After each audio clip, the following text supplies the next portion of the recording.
Perkenalkan, nama saya Joby Sirait dari kelas 10 MIPA 2. Kali ini saya akan membacakan hikayat yang berjudul Hang Tuah.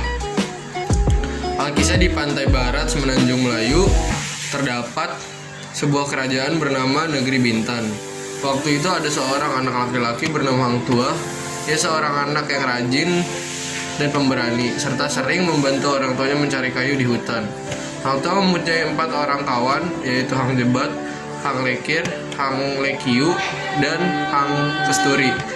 Ketika menginjak remaja, mereka bermain bersama ke laut. Mereka ingin menjadi pelaut yang ulung dan bisa membawa kapal ke negeri yang jauh. Suatu hari mereka naik ke perahu sampai ke tengah laut. "Hei, lihat, ada 3 buah kapal," seru Hang Tuah kepada teman-temannya. Ketiga kapal itu masih berada di kejauhan, sehingga mereka belum melihat jelas tanda-tandanya. Ketiga kapal itu semakin mendekat. "Lihat bendera itu, bendera kapal perampok. Kita lawan mereka sampai titik darah penghabisan," teriak Hang Kesturi.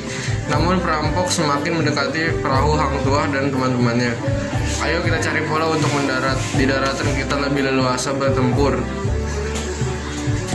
kata Hang Tuah mengatur siasat. Sesampainya di darat, Hang Tuah mengatur siasat. Pertempuran di antara Hang Tuah dan teman-temannya melawan perampok berlangsung sengit. Hang Tuah menyerang kepala perampok yang berbadan tinggi dengan keris pusakanya. "Hai anak kecil, menyerahlah. Ayo letakkan pisau dapurmu." Mendengar kata-kata tersebut, Hang Tuah tersinggung, lalu ia melompat dengan gesit dan menikam sang kepala perampok.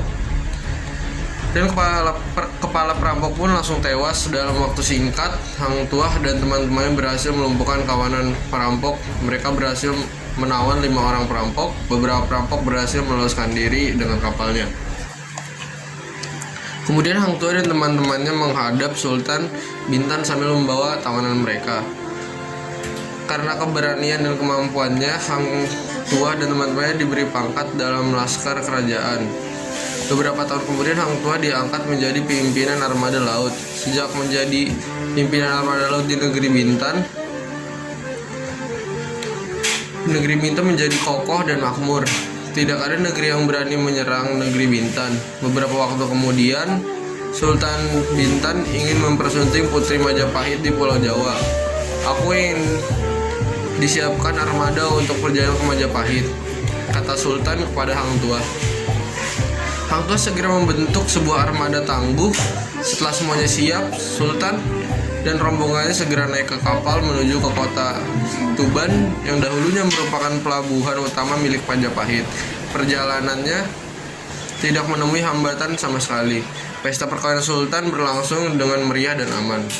Setelah selesai perhelatan perkawinan, Sultan Bintan dan permaisurinya kembali ke Malaka. Hang Tuah diangkat menjadi laksamana. Ia memimpin armada seluruh kerajaan. Tetapi hal ini tidak berlangsung lama karena para perwira istana menjadi iri hati. Para perwira istana menghasut Sultan. Mereka mengatakan bahwa Hang Tuah hanya bisa berfoya-foya, bergelimang dalam kemewahan, dan menghamburkan uang negara. Akhirnya Sultan termakan hasutan mereka. Hang Tuah dan Hang Jebat diberhentikan. Bahkan para perwira istana mengadu domba Hang Tuah dan Hang Jebat. Mereka menuduh Hang Jebat akan memberontak. Hang Tuah terkejut mendengar berita tersebut. Dia lalu mendatangi Hang Jebat dan mencoba menasihatinya. Tetapi rupanya siasat adu domba oleh para perwira kerajaan berhasil. Hang Jebat dan Hang Tuah bertengkar dan akhirnya berkelahi. Naas bagi Hang Jebat, ia tewas di tangan Hang Tuah. Hang Tuah sangat menyesal. Tapi bagi Sultan, Hang Tuah dianggap pahlawan karena berhasil membunuh sang pemberontak. "Kau kuangkat menjadi laksamana," kata Sultan pada Hang Tuah. Sejak saat itu, Hang Tuah kembali memimpin armada laut kerajaan. Suatu hari, Hang Tuah mendapatkan tugas ke negeri India untuk membangun persahabatan antara negeri Bintan dan India. Hang Tuah diuji kesaktiannya oleh Raja India untuk menaklukkan kuda liar. Ujian itu berhasil dilalui Hang Tuah. Raja India dan para perwira sangat kagum. Setelah pulang dari India, Hang Tuah menerima tugas ke Cina.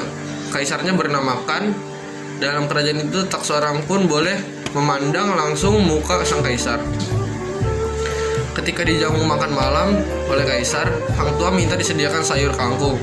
Ia duduk di depan kaisar Kan. Pada waktu makan, Hang Tuah mendongak untuk memasukkan sayur kangkung ke mulutnya. Dengan demikian ia dapat melihat wajah kaisar. Para perwira kaisar marah dan hendak menangkap Hang Tuah.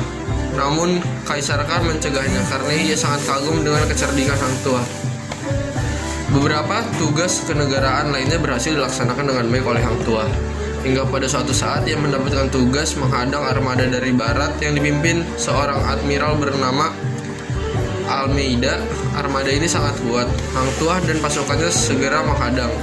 Pertempuran sengit segera terjadi. Saat itulah Hang Tuah gugur membela tanah airnya. Ia tewas tertembus peluru sang admiral. Sejak saat itu, nama Hang Tuah menjadi terkenal sebagai pelaut ulung. Sekian, terima kasih.